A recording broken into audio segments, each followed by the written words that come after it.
Hi everyone, I'm here with all the books I got from this past December, January, and February.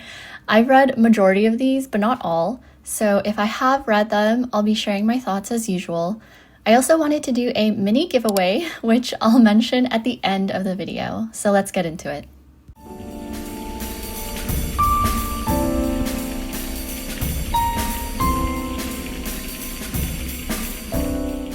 Starting with December, I got My Love Story with Yamada-kun Volume 4. I love the illustration for this cover. I read these volumes as I get them, even though I'm up to date and have reread this a couple times already. But this volume is actually where the anime ends, which is kind of a shame for the anime because the story of Yamada and Akane and their relationship is really just beginning. The anime needs another season, just like a lot of other series. Then I got volume 2 of At 25 O'Clock in Akasaka. I read this, and I'm not super into the story as much anymore. The intrigue of the two main characters starring in the same TV drama, which in this volume is now being done as a movie, has worn off a bit. There's some jealousy going around, but I think I'm just not totally buying the dynamic between the couple. The friends with benefits falls flat for me, and the personalities of the characters are kind of meh. So I'm going to stop picking this up and maybe I'll go back to it down the road. A series I am definitely enamored with though is March Comes In Like a Lion, and I have volume 3. Of course, Denpa came through with this stunning print quality. Can't beat the clean cover with French flaps. And this colored pull-out illustration that has Hina, who is my favorite character from the series. And then the two sisters on the other side, who I also love very much. March is such a unique slice-of-life drama with a really special main cast of characters that goes beyond following Rei's journey with Shogi, but Shogi is still a big part of his development and the overall plot. And then even the extended cast and their stories are some of my favorites too. Definitely give this series a try if you've been thinking about it but haven't yet. I am super excited about this one because it's the Yakuza and His Omega Volume 1 by Kichi Kojima and Shizu Aoi, published by 7 Seas. I remember it like it was yesterday when I got the Japanese Volume 1 back in 2022 and kept asking in 7 Seas surveys for them to pick it up. It was this series and this duo's other series, which also got licensed and is called Virgin Marriage. Really excited for that one too because I actually like it a bit more. But anyways, this is a mature series, so keep that in mind because it is uncensored. It's kind of funny to think that this is an Omegaverse series when it's a male-female couple. To me, that just means it's going to be extra smutty. Anyways, it follows Wakana, an Omega and romance author who interviews Kunimitsu, an alpha Yakuza leader. He ends up saving her from unwanted attention due to her first heat. They're just a super wholesome pairing at the end of the day, and I like how the author writes their couples, and the art style is one of my favorites. So I think this author-artist duo creates magic. These next 4 books were gifts from KK-chan. Thank you so much for these.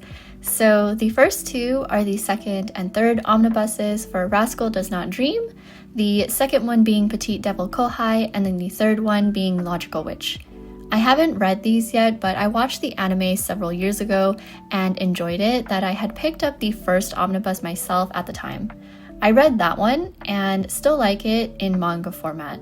I think the issues centering around these 2 characters on the covers are super interesting as well. I think the Kohai one involves a time loop, and then Logical Witch involves a doppelganger, if I'm not mistaken. I actually really like Futaba's character the most in the series, so I was even considering just getting this third Omni, but KK-chan graciously took care of that for me, which I'm really grateful for and looking forward to getting back into the series. Then her third book gift to me is the Poems of Nakahara Chuya. I know KK-chan has done a complete deep dive into the literature written by a variety of the Bungo Stray Dogs real-life counterparts, which is so impressive. This one is very cool though because she knows I really like Chuya's character, but Poems was the last thing I would have guessed IRL Chuya to have written. I'm more than happy to learn more about him though. I read the introduction and it's interesting to hear that he was underappreciated during his lifetime. I feel like that happens often, more appreciated posthumous. And that despite being a prodigy and having a fairly good upbringing, he still experienced tragedies that influenced his calling as a poet. He was charming but loud and overbearing at the same time, which is just like the Bungo Stray Dogs version. But I'm not very good at interpreting deeper meanings or intent within poetry, but I have read some of the poems in this book, up to here. And he uses a lot of moon imagery, and there's a tinge of sadness and bittersweet feelings in some of them. And then she also sent one of the Sasaki and Miyano candy art book English copies that she received. It's slightly damaged, but I don't mind that at all, especially since I actually own the Japanese copy. I was fine with just having that, but there are text and panels here and there that would be a pain to translate, so I'm very thankful to her for basically providing me with a reading copy of the candy art book. And then thank you as always to Ice Press for sending these 4 Korean manhwa volumes for me to check out. The first one I read is I Tamed My Ex-Husband's Mad Dog. It follows the former crown princess Reinhardt, who goes 15 years into the past and is given another opportunity to extract revenge against her ex-husband, who played a part in the death of her father. After going back in time, she encounters a young 16-year-old Wilhelm, who saves her after her exile, and she finds out he's the same war hero from the future that won many battles in the name of her ex-husband. So Reinhardt sees this as an opportunity to raise Wilhelm for herself instead. I think the whole concept and strategy are really interesting. The way Reinhardt is going about this by basically co-opting Wilhelm for her own personal goals for revenge. But I'm not too invested because I'm not normally drawn to this time period and setting for stories like castles and the historical medieval vibe. It kind of depends. I do like Reinhardt's childhood friend and their relationship that shows up towards the end of this volume. I don't know if I'll continue this, but maybe. Next is My Secretly Hot Husband, a silly and straightforward title. I read the summary and it did make me laugh. Unfortunately, my enjoyment ended there. For some reason, I feel like I very briefly checked this out at one point on the Tapas app, but didn't get very far, and I know why. Everything about it feels like it's trying too hard and is a little gimmicky. The jokes aren't that funny to me, and there's a lot of cheesy elements like Erden's mask, how he keeps saying he's hideous when it's so obvious that he isn't, this weird mix of modern elements showing up in this fantasy world, which I know is part of the plot. I mean, it's an isekai, but that detail is strange to me. And then there's giant ants, stone golems, and it feels disjointed and jarring when there's serious moments versus comedic. I don't know, it's like when you throw a bunch of random things into a story, you end up with something quirky that I'm not sure what kind of vibe it's going for. I'd rather read more of I Tame My Ex-Husband's Mad Dog than this one, to be honest. So safe to say this is a pass for me. Moving on to Men of the Harem, it's exactly as the title says. In order for Latiel to secure the throne and scorn her former lover due to his betrayal of marrying another, she takes on her own harem, one of whom is her brother. Okay, no. This is not an incestual story. Let me rewind. She takes on her own harem, one of whom is the brother of her ex. Okay, that's interesting. Okay, but side note, where do these manhwas get the names for characters and settings? They're all so strangely unique. Latrasil, Atrasil, Trachicho, Aintra. Anyways, the prologue starts off super dramatic. Latrasil, the 19th monarch of Terium, institutes a harem. Dun dun dun. Dramatic lighting. And then it goes back to how she arrived to that decision. I read this volume, and even though I really like the art style, harems and reverse harems are not really for me. The brother of her ex is pretty annoying. The super smug, arrogant, and delusional type that's super into himself. I will say though that I'm most interested in the two guys on the cover. This guy is her right-hand man that she's known since she was young because he was her older brother's friend. Of course, leave it to me to pick out the childhood friend. And then this guy seems super reserved, but definitely has an ulterior motive and is determined to see it through, whatever it is. This is one of those that I might just skip around to see how the story develops and what everyone's relationship is like in later chapters, because I'm curious if one of the guys is endgame, but I'm not really invested. I kind of just wish it was a romance between her and the captain of the guard, the friend. And last thing from Ice Press is Kill the Villainess. It follows Eris, who desperately tries everything to end her existence as a villainess so that she can return to her own world. But every time she tries to die, she's saved. And so Eris has to live out this life as a villainess and follow the novel's plot as it's deemed to unfold. I'll be honest, I really don't know if I'll like this one that much, but who knows? It could surprise me and hook me somewhere along the way. Alright, editing cadence here. I read this volume and proceeded to read the rest of the series, which is available on the Tapas app. All 102 chapters.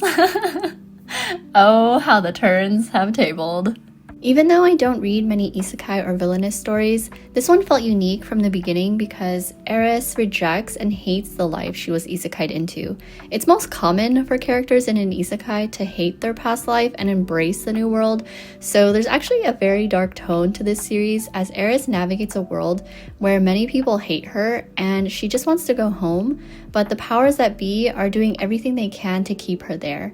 I will say that the series could have cut out some events because they didn't feel crucial to the plot, at least based on what I understood, but there's quite a bit of shocking moments with a couple heart-wrenching ones. All the male characters are terrible people except for one, and there is a character that ended up changing my mind on how I feel about her, so I thought that was really nice. Overall though, it's obvious that I like this one the most between the 4 manhwa that I mentioned previously, since I ended up reading the entire thing. For my January pre-orders, I got My Girlfriend's Child Volume 6, another great volume. We're getting closer to the end, which is Volume 10. I really love how we get a variety of perspectives from the people around these young parents that help shape the way Sachi and Takara make decisions for themselves and their baby.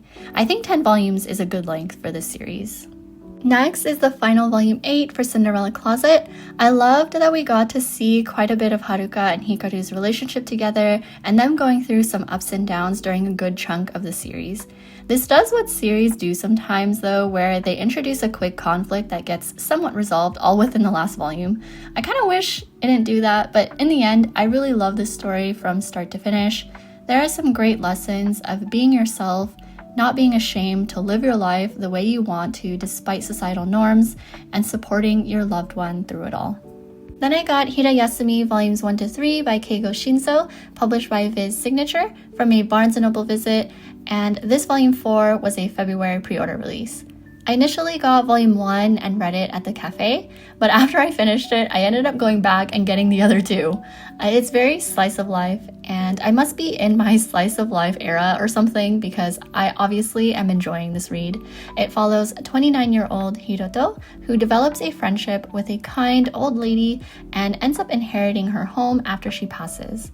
He then takes in his 18-year-old cousin as she starts art school. They both struggle with various day-to-day things, which resonated a lot with me. But it's heartwarming to see the cousins look after each other and try to navigate life while also meeting new people. I haven't read Volume 4 yet, but I will soon.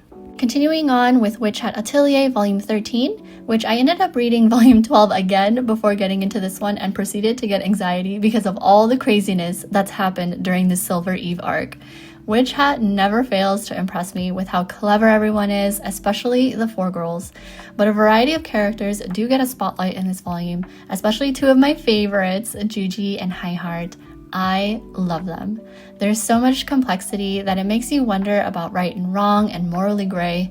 It's funny though, because I ended up caving and purchasing the subsequent chapters up to the latest chapter 83 on the K-manga app. I couldn't help myself and needed more Witch Hat content, even though I'll be suffering from now on going chapter by chapter. Next, I got Sasaki and Miyano Volume 10. We finally got Volume 10 after like a year and a half since Volume 9, which I reread Volume 9 before getting into this new release, and it reminded me of how much I love the two and their insanely cute interactions that always make me giddy. I don't know, I feel like I could read about them forever and I wouldn't get bored. Then I got Bungo Stray Dogs Dazai Chuya Age 15 Volume 3. I didn't realize this was only going to be 4 volumes. I still have only read volume 1, so I might as well just wait until volume 4 releases and then read all 3. Then Tsubaki-chou Lonely Planet volume 9, continuing to pick this up until I have the full series, which is 14 total volumes, before doing a full reread. And then Gazing at the Star Next Door volume 4, which I've read up to volume 5 so far. I really love Chiaki and Subaru's friendship and relationship and all the messiness that comes in between during a transition from one to the other. As you all know, childhood friends to lovers is one of my all-time favorite tropes, and combine that with the amazing art and some bittersweet tearjerker moments as they try to figure out their feelings. It's an A+ series for me.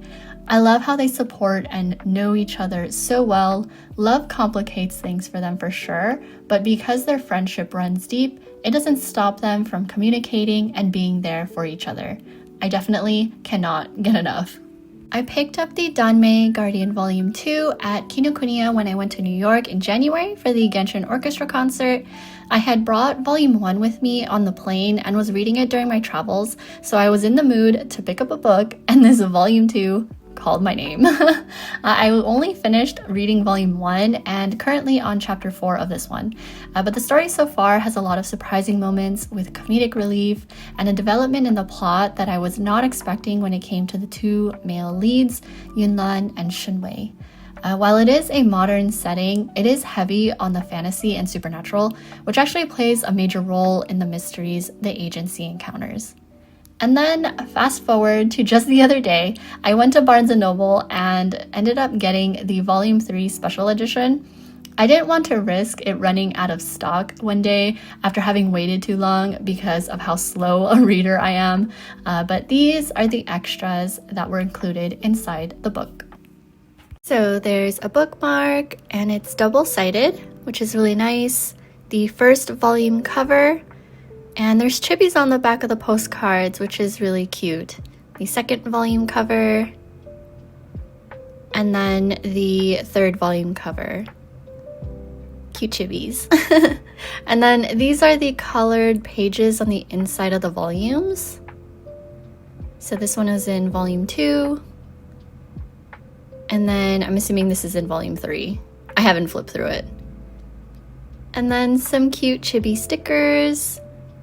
And it has a couple posters. So here's one. And then the second fold-out poster. These are really nice. I love this art.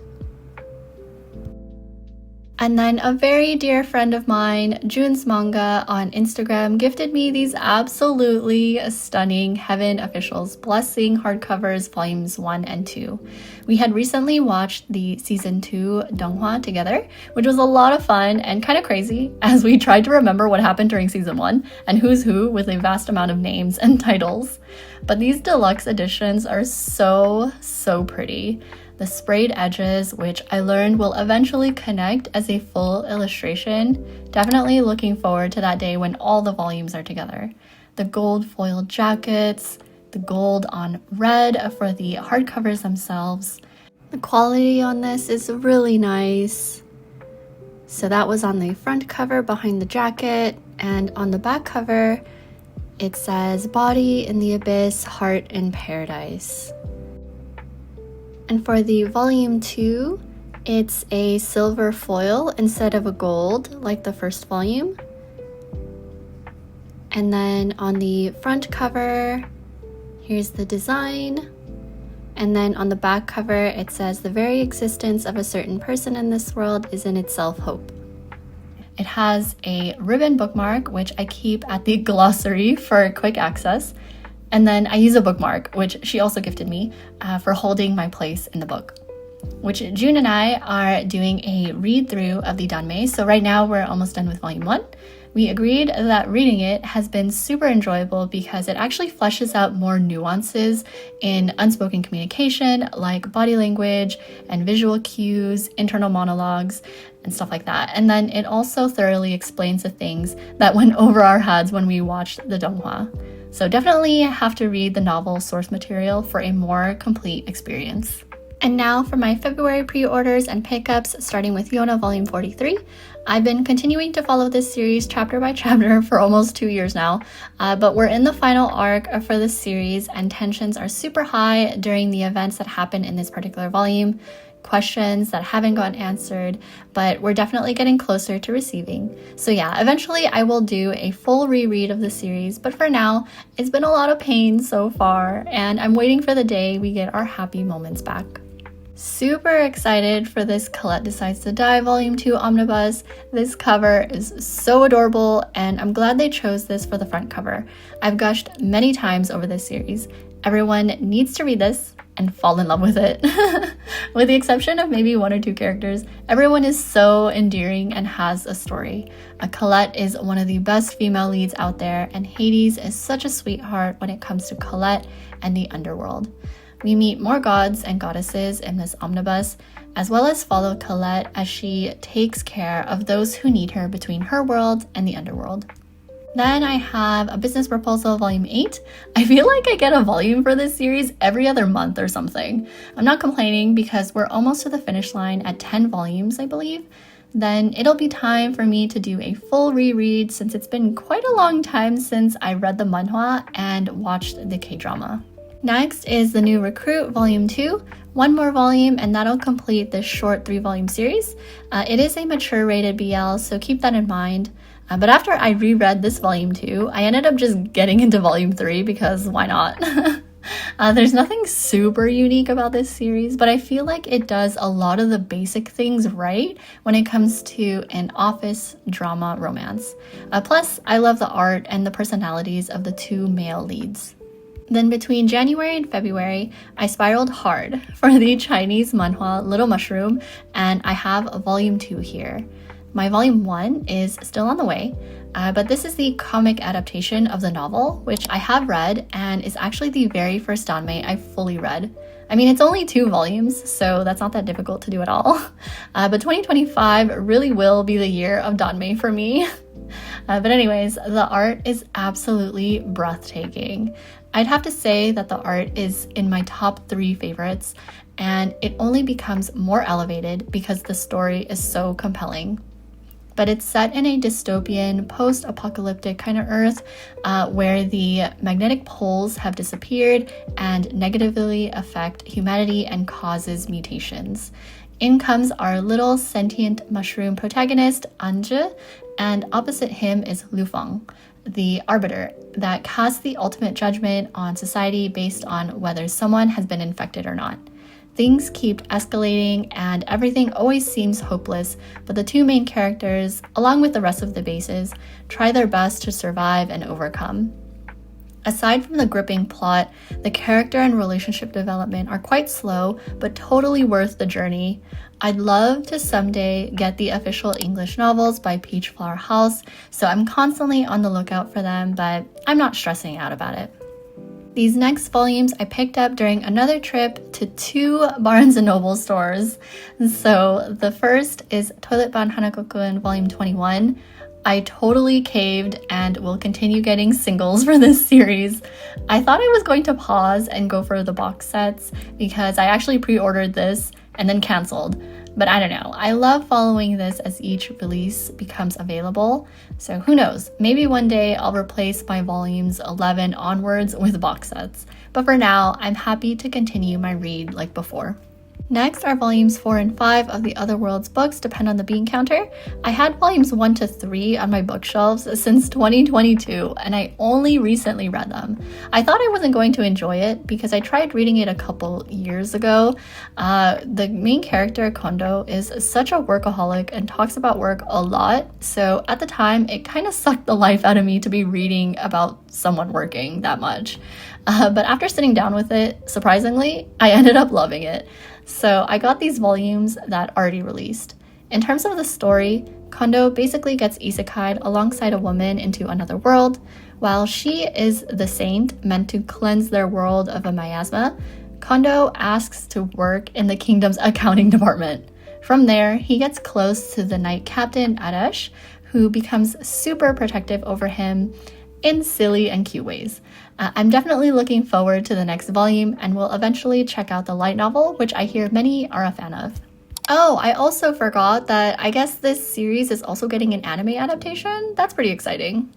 I haven't seen anyone mention this series, but I saw the cover and thought it might be a cute slice-of-life romance. Takahashi from the Bike Shop Volume 1 by Arare Matsumushi, published by Yin Press. So we have Tomoko, who struggles to stand up for herself at work. She meets Ryohei from a bike repair shop. He has a kind of rough around the edges attitude, but of course, I expect their personalities and habits will begin to influence the other. Crossing fingers that I like it. I've seen many people pick this up, and it's Fall in Love, You False Angels Volume 1 by Koko Uzuki, published by Kodansha. So I had gotten Uzuki-sensei's one-shot anthology a couple years ago. Here's my Japanese copy of Hoteri Hotete First Kiss.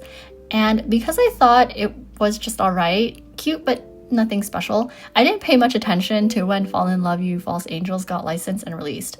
But basically, this is about two very admired high schoolers who have sides to them that no one knows, but somehow ends up getting exposed to the other person. Crossing more fingers that I like this too. And last volume in this haul is the very popular GL, The Guy She Was Interested In Wasn't a Guy at All, Volume 2. I haven't read this volume yet, but I'm pretty sure I'll enjoy it. The main concept of the story is the title, but two girls find a connection and initial friendship over a love for similar music. I know this recently got an anime announcement, so I hope the adaptation will be true to the vibrant and expressive art style of the manga. But speaking of the Green Yuri manga, I thought I would host a giveaway for the Volume 1 Kinokuniya special cover version. And while I'm at it, I'm throwing in a few other volumes that maybe others might enjoy. The rules are: like this video, follow my channel, and let me know your most anticipated read for 2025. This is open to US residents, and I'll keep the giveaway open for 2 weeks and randomly choose a winner on March 15 at 12 p.m. Pacific time. I'll mention on the winning comment to reach out to me via email so I can arrange shipping of these goods. So anyways, thanks so much for watching and continuing to support my channel. Happy reading, good luck on the giveaway, and I'll see you in my next video. Take care.